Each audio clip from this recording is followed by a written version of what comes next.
We're in a company called Post Logic, right in the heart of Hollywood, California, where we're working on the Blu-ray version of The French Connection. What we do in this room is to color time the film so that the colors are as they were meant to be when the film was originally shot. In this case, about 38 years ago. Now, given this video process versus like 35 millimeter negative film, this is much better. You have much more latitude and flexibility than you ever had color timing a movie for theaters. Some time ago, when I started timing my films, I remembered a film called Moby Dick. And what they did in that film was very unusual. In those days, color was not made from a single negative. It was made from 3 strips that Technicolor had invented. There was a yellow strip of film made from the negative, a cyan strip, and a magenta strip. With Moby Dick, they got the idea to add a black and white strip so that they timed the color as good as they could get it, and then they mixed it with a black and white strip. And out came a picture that looked so different from all other Technicolor films. The film had a pastel look. It didn't look like harsh color that was used to light one of the great musicals of that period. But it was soft, it was pastel, and it was the black and white layer that made that possible. So I remember asking the color timer if we could achieve something like that with digital video. And he said, I don't know, I've never tried it, but why don't we give it a try? And so we've done that now on 3 or 4 films that I've directed, and now we're attempting to do it with The French Connection, which I think will produce a print better than any that has ever been produced in any medium of this film. The color timer is a gentleman over here named Brian McMahon, who I've worked with, hi Brian, many, many times. And Brian and I have worked on many of my films to take them to video, and now this is really our first project in Blu-ray. The French Connection is a dark drama, so I want less color. I don't want no color. I don't want it to be black and white. I want just a little bit of the color bleeding in, and this is how we go about it. First of all, you get the negative of the film that was shot 30 years ago. Brian, let's take a look at how that negative looked when you got it. Sure. This is our negative here without any color correction. It's a basic one light scan of the negative. As you can see, it lacks definition. It's sort of a faded monochrome. And this is the way it came in when you saw it. Right. The skin tones are kind of muted. It's a soft look. You would never want to sell this as a good copy of The French Connection. No. So what you then started to do, the first process, is to start to make this look like a good color copy of it. Can you give us an indication of what you went through to do that? Sure. This is the original negative. If I switch over here, now this is the same scene that is color corrected for a normal color correction. The negative kind of comes in flat, desaturated. Right. So by adding the contrast and giving it kind of that cool look, this is what you'd see on 99.9% of the DVDs. If you wanted a colder feel, if it's supposed to be Russia in winter or something, then we're going to go bluer, maybe a little darker. Say I wanted it warmer. Let's say it's the south of France in the summer. You could make it as warm as you want. Go ahead and make it even warmer. Sure. You start to see the red coming up in that ship on screen left. You start to see their skin tones become warmer and richer as though they've been out in the sun a lot. This is more like California or something like that. Mm-hmm. So now we wanted to make it sort of neutral. Okay, if we want to neutralize it,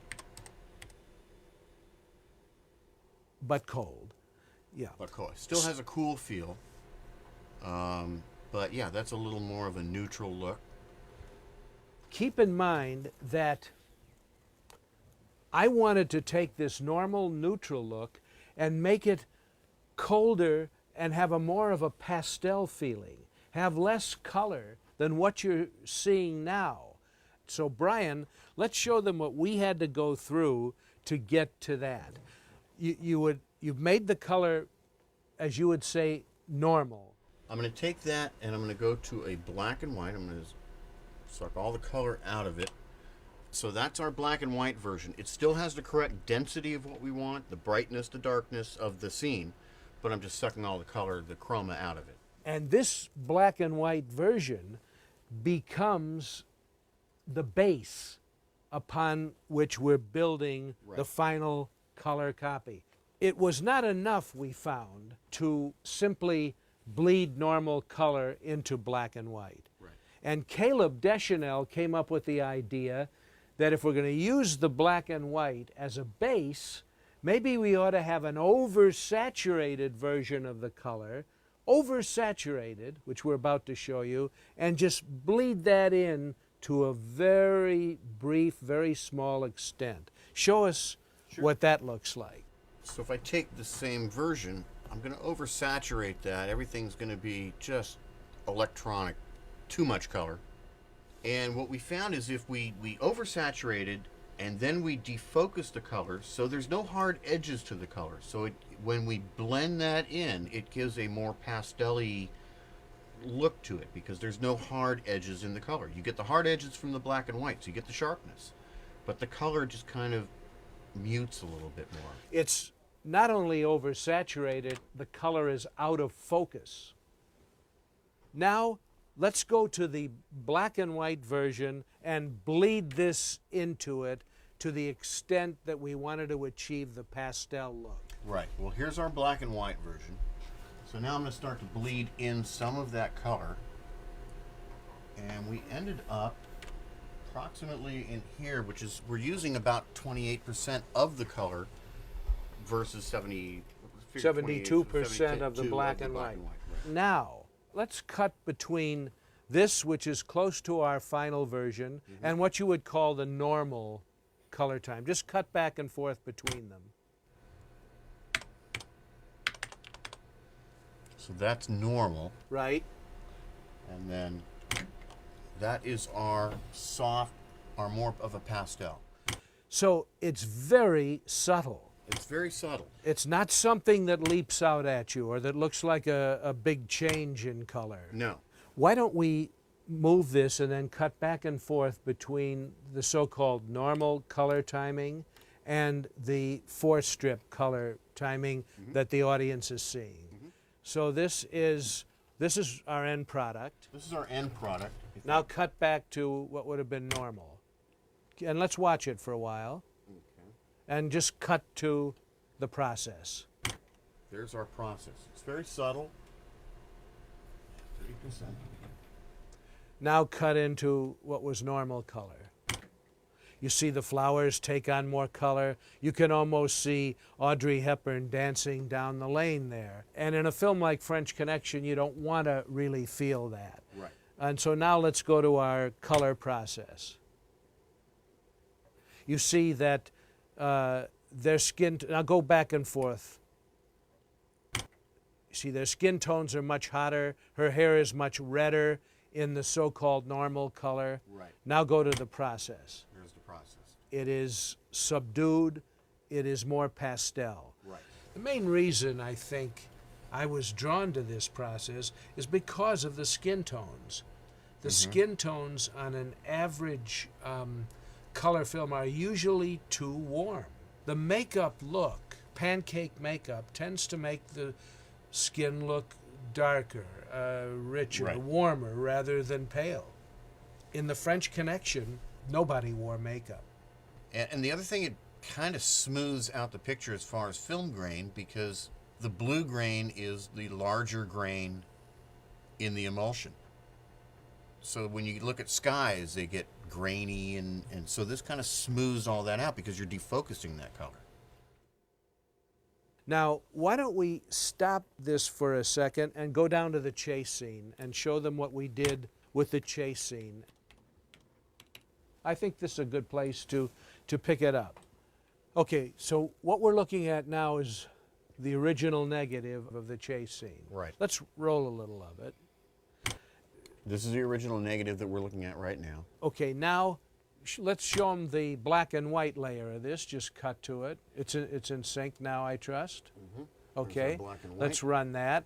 And this is what became the black and white master, the foundation for the entire print. Now let's look at the oversaturated color version of it. Very hard to look at, certainly. Right. And now let's blend that into the black and white and look at that for a while.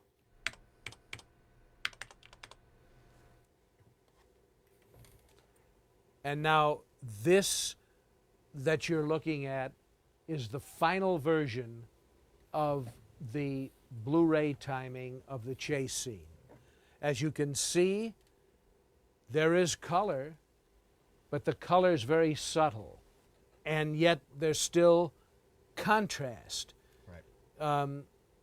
Do you think we have enough contrast, by the way? We actually can add a little more. I believe. Let's add a little contrast into it. Sure. And have it come off as a sharper, more in-your-face event. Right. This is our Normal color. So this is our mix with a little more contrast. That looks pretty good. Yeah. I wanted to say that a lot of you might look at this and say, gee, the normal version of that looked just as good. Well, it may to your eye, but to my eye, and what I'm looking for here is less color, because to my mind, bright, extravagant color is associated more with a comedy or a musical. And for dramatic purposes, I wanted the pastel color that is achieved by this process. Right. So now we're running a little more contrast with the pastel final version. Right. I think it looks pretty good. So thank you for this, Brian. Thank you. And thank you for watching, folks, and I hope you enjoy the film.